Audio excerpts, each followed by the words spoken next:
You're tuning into Black and White Sports on YouTube. The no-holds-barred truth on sports. The main event starts now. All right, Black and White Sports supporters. Well, let's talk about the Patriots. That's right, good old DEI hire himself, Jerod Mayo. OTAs are underway. And if you're a Patriots fan, you're getting a early view of what the offense is going to look like. Obviously, the offense on this team has been, how do I put this, putrid. And I don't know how great anybody feels about where the offense stands now.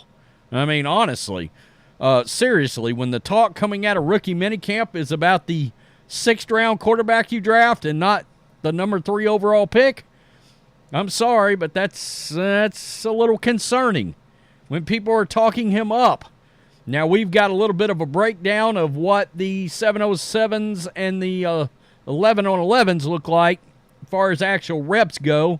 I think this may prove my point. There's a couple of points here that I think is rather interesting. I've been pissing and moaning for a long time about the NFL's failures to give quarterbacks actual reps, real reps.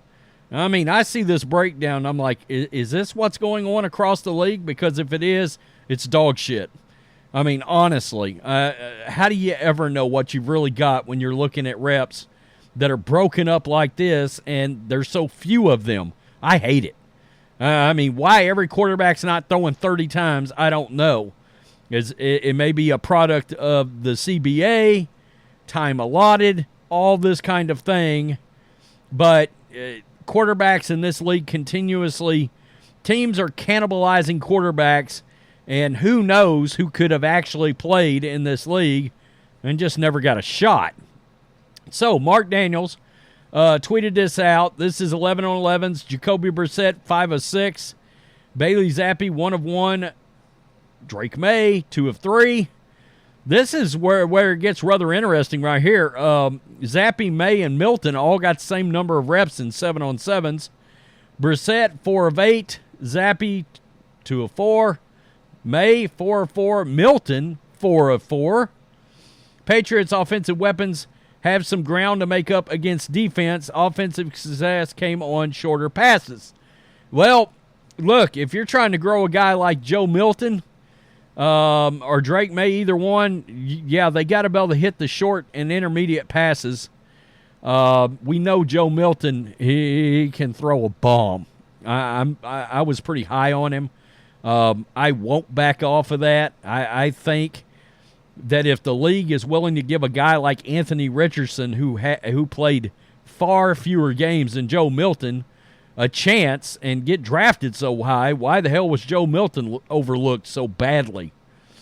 Because he played a lot more football, and he's got some physical tools and a cannon. Man, I'm telling you, he is as athletically gifted as everybody keeps talking about Drake Maye. Nah, it's not even in the neighborhood of what Joe Milton is. And Joe Milton may never even get a shot, you know. So that's going to be interesting. A big concern for the Patriots roster this offseason was offense, which desperately needed to dramatically improve. We all know that. And yesterday was a perfect example, and we'll get around to this report because Tee Higgins won't sign his tender as of yet. That's very interesting if you're a Pats fan. Other than addressing the quarterback situation, the receiving corps needed help. The belief was the new regime would make much-needed trade to acquire a game-changing number 1 the team needed. It never happened.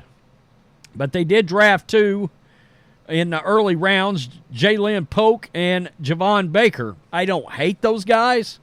Especially Javon Baker could turn out to be a real guy, a real contributor. Polk may emerge as well in all this.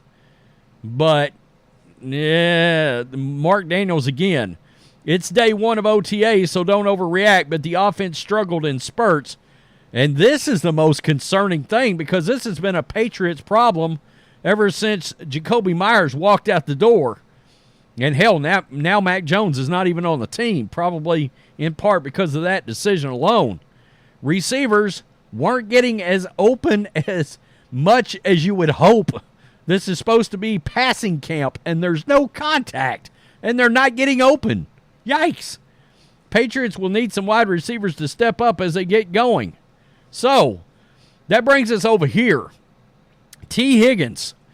And look, the Patriots can still go get a guy. Tee Higgins, Brandon Ayuk, Deebo Samuel. They could still go get A.J. Brown. And I understand he signed. This would be the guy I would target because I think he's a top 5 wide receiver all day long, maybe a top 3 wide receiver in the league. He's now locked down with an extension. Go get him. A.J. Brown, 3 years, $96 million. He's 27. All right? I mean, seriously, go get him. If you're the Patriots, and add a real hoss, or at least go get Tee Higgins. Tee Higgins can't join the Bengals until he signs his tender. The receiver hasn't signed his tender and doesn't intend to anytime soon, Adam Schefter reports. This is PFT, but Adam Schefter throws this out. Higgins, the only franchise player, tagged player, who has not received a long-term extension this offseason, is scheduled to make $21.8 for 1 year, fully guaranteed franchise tag. He played 12 games last season, missing 4 games with a fractured rib. Caught 42 passes, 656, 5 touchdowns. He had 1,000-yard seasons in 2021, 2022, 257, 3,684 yards, 24 touchdowns in 4 seasons with the Bengals. I think it's far more likely they look at a guy like Tee Higgins than going and getting A.J. Brown, but I am still a big A.J. Brown guy. Tee Higgins at this point would be a welcome addition. I said I'm not thrilled with what it is the Patriots have done at all in any way. I don't like the coach they hired. I don't like the structure they got set up in the front office with Elliott Wolf. I don't like not having an official GM. I don't like making decisions about your pseudo GM after free agency and after the draft. Again, I thought it, and I'm a Belichick guy, frankly, okay? I think it's insane that Fontenot and the Falcons and blank didn't hire Belichick or some other team didn't. But I thought for the Patriots, it was time to move on. At least from a personnel standpoint in particular. I'm not so sure anymore. You know, that's a crazy feeling to go, I was pretty sure Belichick should have been gone, but now that I've seen how Robert Kraft, where his priorities are, how the team hasn't spent in free agency, and you realize, was this Belichick or was this Robert Kraft? And then you have opportunities to hire much more qualified guys like Vrabel or Harbaugh or somebody like that, and you don't do it.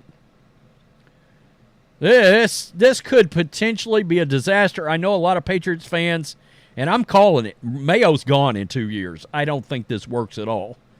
I've got the over-under on 10 wins in 2 years under Mayo. May be wrong. He may turn out to be a great coach, and I feel like he's too inexperienced. And again, you do your fan base a disjustice. You're not hiring the most qualified guy for the job.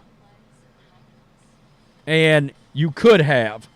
And something popped up somewhere that started playing, and I don't know where it's at. Here it is. Okay. Go away. Anyway, I'm not editing that out. Tell me what you think, Patriots fans. Are you worried about this season? Are you worried about your DEI coach? Are you worried about the offense and what they haven't done, which is go get a playmaker, a true big-time playmaker? Are you worried about the fact that Joe Milton, the 6th-round quarterback, has gotten as much talk as Drake Maye? I would be concerned about that. We'll see. Drake Maye could end up being great. He could. I mean, seriously. He's got the physical tools. He could end up being the guy. The only move this offseason I've liked is Alex Van Pelt. I don't think that's getting enough credit. I do like the move. He's extremely well respected around football. Seriously. Peace. I'm out. Till next time. Thanks for watching the show. Be sure to like, comment, and subscribe. Be sure to tune in next time on Black and White Sports.